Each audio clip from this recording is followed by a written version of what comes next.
Guerra é paz, liberdade é escravidão, ignorância é força. Frases de efeito, né? Com efeito até contraditório entre si. Bom, essas frases são o cartão postal dessa obra aqui, que é a que a gente vai conversar hoje, 1984, do escritor Eric Arthur Blair, ou para os íntimos, George Orwell. Então, hoje a gente vai conversar um pouquinho sobre essa obra, tá? Esse livro que é um dos livros mais icônicos do século XX, né? Uma distopia que revolucionou o pensamento crítico. Então, um livro muito conhecido, né? Diversas análises. E hoje a gente vai conversar um pouquinho sobre ele, certo? Então, primeiro vamos para o contexto. 1984 é uma obra lançada em 1949, então pouco tempo depois ali da Segunda Guerra Mundial, né? Do término da Segunda Guerra Mundial.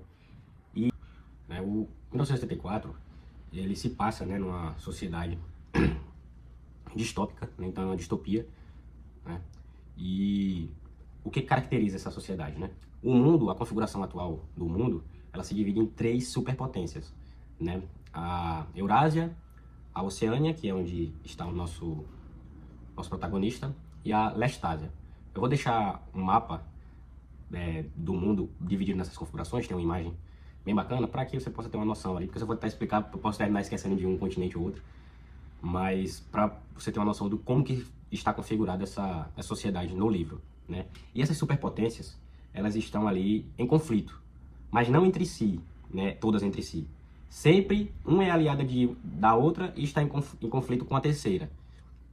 E durante a trama a gente vai perceber que existe um rodízio. Então a Oceânia, ela está em tempos em guerra com a Eurásia e é aliada da Lestásia. E depois, durante a trama, isso inverte. Ela vira aliada da Lestásia e ela vira aliada da Eurásia e entra em guerra contra a Lestásia, e vai acontecendo isso durante o livro. E essa é uma configuração interessante porque a gente vai entender, né, daqui a pouco, quando eu for passar mais pra frente do livro. Mas vamos falar do nosso herói. Winston Smith é o nosso protagonista. O que é interessante desse livro é que o Winston, diferente de muitos protagonistas de muitos livros, ele não tem muitas qualidades. Na verdade, é muito mais fácil você encontrar defeitos nele do que qualidades. É um ser humano mesquinho, não mesquinho, mas um ser humano ordinário, vamos dizer assim. Ele é um ser humano ordinário no sentido mais específico da palavra. Então ele vive uma vida cinzenta, uma vida que não tem muito significado. Mas não é só ele. Todos os membros do partido. E quem são esses membros do partido? Como eu falei, a sociedade é totalitária. É uma sociedade ditatorial, a sociedade do livro. Inclusive, é uma sociedade inspirada, né, nos regimes totalitários do século XX, né, especificamente o regime soviético, né? Uma curiosidade interessante é que esse livro ele serviu, né, principalmente nos Estados Unidos, como uma propaganda anticomunista, mas o George Orwell, ele era socialista. Mas ele teve toda uma decepção com o socialismo, né? Eu não vou entrar em muitos detalhes, até porque eu conheço pouco da história do George Orwell. Se alguém quiser complementar nos comentários, fica à vontade, né? E aí, como é um sistema totalitário, a configuração da sociedade, ela é muito bem esquematizada. Não existe aquela forma de ascensão social. O que é que existe? Existe o núcleo do partido, que são os responsáveis por controlar, né, toda a sociedade, toda a imprensa, o mercado alimentício, né, o mercado de notícias, o mercado de entretenimento. Basicamente, o núcleo do partido controla tudo.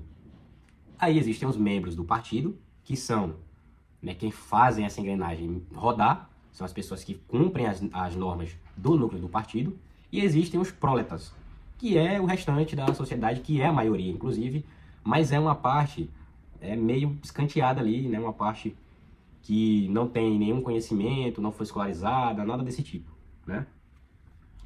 Para quem já leu Admirável Mundo Novo, é como se fossem os selvagens, né? Dá pra gente fazer esse paralelo aí com outra distopia, certo? Beleza. Voltando então pro Winston. Então o Winston, ele vive aquela vida dele monótona, né? Ele tem uma rotina muito bem regrada, onde ele vai pro trabalho, faz o que tem que fazer, né? Pô, recebe as ordens do partido, não tem senso crítico nem nada do tipo. Vale lembrar que todo esse pessoal do partido, os membros do partido, eles são observados o tempo inteiro. Inclusive, mais uma curiosidade, né, o Big Brother, né, o programa, o reality, ele tem uma inspiração do Big Brother desse livro, que é o Grande Irmão. O Grande Irmão, ele é a figura máxima do partido. O Big Brother, ele não existe, né, pelo menos no livro, não é ele não aparece como configuração humana, né, carne e osso, mas ele existe como algo figurado, como uma ideia. Ele existe ali como uma mensagem de vigilância, de que você está sempre sendo observado, de que você está sempre sendo analisado e que você tem que tomar muito cuidado com o que você fala e principalmente com o que você pensa. Existem cartazes espalhados por toda a cidade, né? Inclusive a cidade do nosso protagonista, a cidade de Londres. Então existem cartazes espalhados por toda a cidade, né? Com o slogan, o Big Brother está de olho em você, o grande irmão está de olho em você. E nas casas dos membros do partido, existem aparelhos chamados teletelas, que é como se fosse uma televisão, mas a teletela ela consegue observar e escutar o outro lado. Então eu estou aqui na minha casa, eu tenho a minha teletela, se eu estiver, sei lá, lendo, tricotando, sei lá o que for, a teletela ela vai observar. E se eu falar alguma coisa, a teletela também escuta. Né? E isso aí é justamente para evitar os famosos crimes do pensamento. O que são esses crimes do pensamento? Basicamente, é alguma ideia, né, que vai de encontro aos fundamentos do partido, certo? Bom, até agora parece muito confuso, né? Uma enxurrada de informações. E o livro, ele realmente traz essa enxurrada de informações. O meu intuito aqui não é apresentar o livro como uma forma geral, contar toda a história, mas sim os principais conceitos e conceitos interessantes que vão facilitar na leitura, né, que vão instigar o leitor. Tanto é que eu não pretendo dar muitos spoilers, beleza? Então, voltando para essa questão do pensamento-crime ou crime-pensamento, certo? Bom, então, o partido, ele possui, né, as suas normas, as suas regras, e essas regras, elas funcionam como uma forma de controle, né, desses membros do partido. De que forma? Vamos supor que eu estou insatisfeito com algo que está acontecendo. Eu tenho meu trabalho, né, e aí o governo, ele de repente começa a restringir a quantidade de alimentos oferecidos no mercado. Eu começo a me questionar do porquê que isso está acontecendo. E o governo fala que isso é uma medida essencial e que anteriormente estava pior, que agora está melhorando. Só que eu lembro que no mês passado foram oferecidos mais alimentos do que está sendo oferecido agora. Mas aí o governo fala, não, você está enganado. No mês passado foram oferecidos menos alimentos do que agora. E aí você se pergunta, como isso é possível? E é aí que entra uma das sacadas, né, do partido. Existe uma frase no livro que é icônica também. Quem controla o presente, controla o passado. Quem controla o passado, controla o futuro. Então, o partido, ele tem um ministério, né, que está o tempo inteiro, que inclusive é o Ministério da Verdade, que está o tempo inteiro modificando fatos do passado. Essa crítica do Orwell, alguns fazem até uma associação com um acontecimento em específico que ocorreu no regime da União Soviética. Né? O Stalin, existe uma foto muito famosa, né, do Stalin com um outro camarada, e aí essa foto é manipulada e aí o Stalin é colocado na foto sozinho. Então há essa associação aí, tá? Não sei se procede, se alguém souber pode comentar também, certo? Mas o que é que eles fazem nesse Ministério da Verdade? Eles apagam coisas do passado e modificam. Então, por exemplo, o jornal de hoje está falando que foram lançados 1.000 mísseis em direção à Eurásia. Mas aí, no mês seguinte, eu não sou mais inimigo da Eurásia, como acontece no livro. Eu agora sou aliado. Então, eu vou pegar os meus funcionários e eles vão atrás de todas as cópias deste jornal, vão excluir todas elas e vão refazer, colocando que esses 1.000 mísseis, na verdade, foram lançados na Lestásia. E aí, assim que funciona a dominação, né, do pensamento nesse livro, certo? Então, ainda falando sobre pensamento, ainda falando sobre esses conceitos, né, existe no livro a criação de um vocabulário, que é a nova fala. E isso aqui, para mim, é interessantíssimo. Por quê?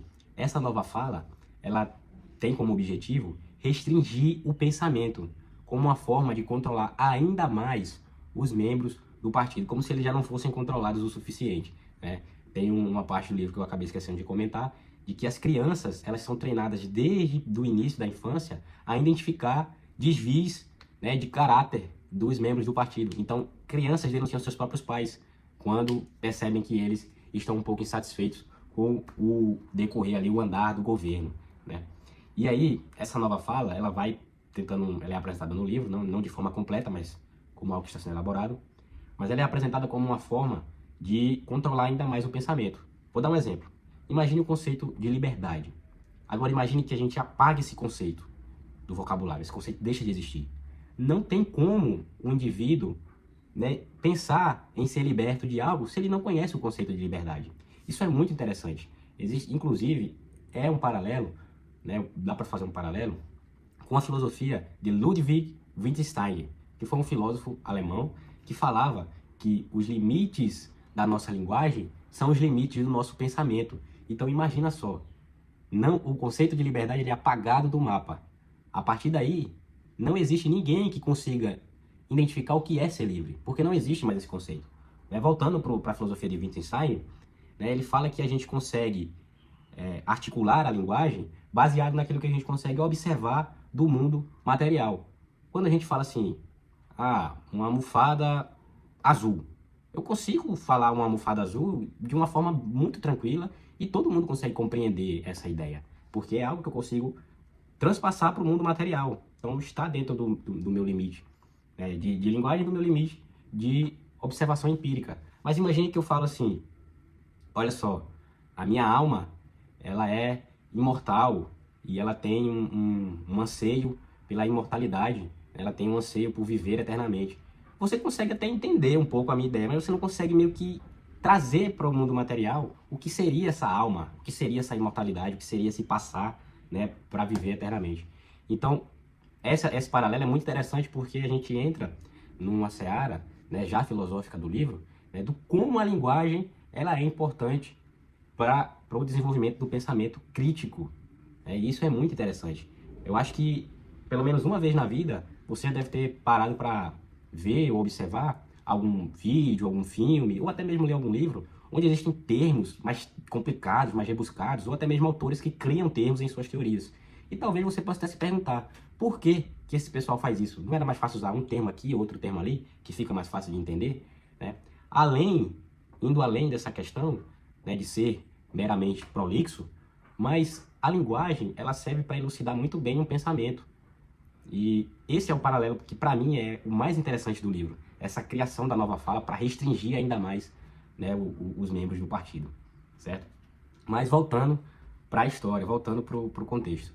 E aí o nosso protagonista, o Winston, ele vai viver nessa sociedade e durante o livro ele vai ter o seu desenvolvimento, lidando com essas questões, ele começa a se questionar do porquê tudo é daquela forma, ele começa a se questionar se realmente o que ele viu e o que ele vê é verdade, ele começa a se questionar do seu próprio trabalho, que é inclusive editar esses jornais, E aí ele vai conhecendo pessoas, vai começando a ter uma esperança de mudar ali a sua realidade, mas a partir daí eu já não vou entrar em muitos detalhes porque eu não quero dar muitos spoilers. Realmente é uma leitura que vale muito a pena, Eu agora vou fechar o vídeo falando um pouquinho sobre as minhas recomendações e as minhas impressões sobre essa obra.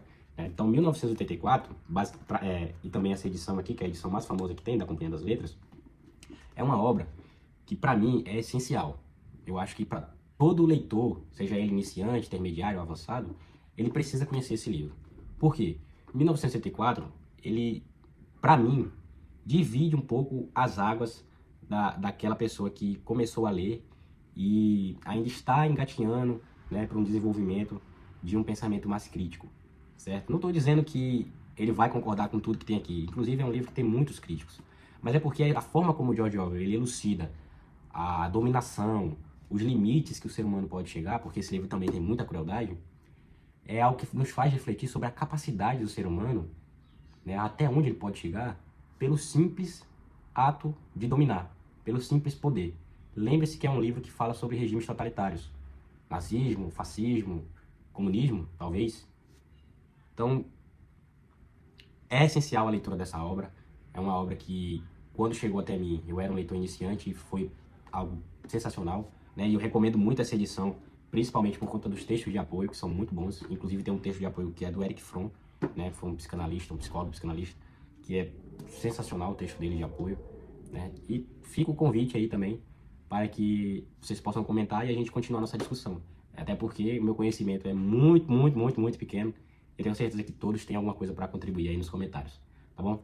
Pessoal, o vídeo de hoje era esse, Foi um vídeo talvez um pouco confuso, porque eu coloquei uma enxurrada de termos e conceitos aqui, mas o intuito era instigar o leitor a conhecer a obra e eu espero que eu tenha conseguido atingir esse objetivo, Se você não é inscrito ainda no canal, pode se inscrever, deixa o seu like. Eu estou tentando manter uma frequência de vídeos aí, um pouco complicado, mas a minha ideia é sempre trazer, pelo menos umas 2 vezes ali por mês, algum conteúdo relacionado a livros, a filosofia, a psicologia, que são minhas áreas aí de interesse. Tá joia? Um grande abraço. Tchau, tchau.